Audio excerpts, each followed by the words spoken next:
இப்படி தான் வந்து ஒரு 10 days போயிட்டுருக்கு. அண்டு இந்த 11th day என்ன ஆயிடுச்சுன்னா, எனக்கு வந்து ஸ்டேஜில் நான் பர்ஃபார்ம் பண்ணிகிட்டே இருக்கும்போது நான் வந்து அங்கே அன்கான்ஷியஸ் ஆகி விழுந்துடுறேன். அதாவது தலை சுற்றி.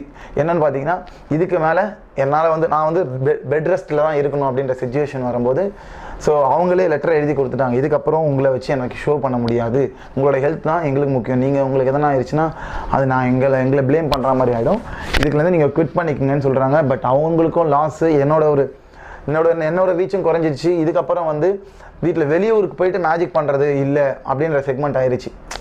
இங்கே நான் பிறந்தது வளர்ந்தது எல்லாமே சென்னை தான். ஸோ எங்கள் வீட்டில் எனக்கு சப்போர்ட் பண்ணுறாங்க. இந்த அளவுக்கு நீ போயிட்ட, இதுக்கப்புறம் உனக்கு இங்கேயே நாங்கள் எல்லாமே பண்ணித்தரோம், உனக்கு ஒரு அகாடமி இல்லை ஷாப்போ ஏதோ ஒன்று ஆசைப்படுறியா அதை நாங்கள் வச்சு தரோம், நீ இங்கேயே இருன்றாங்க.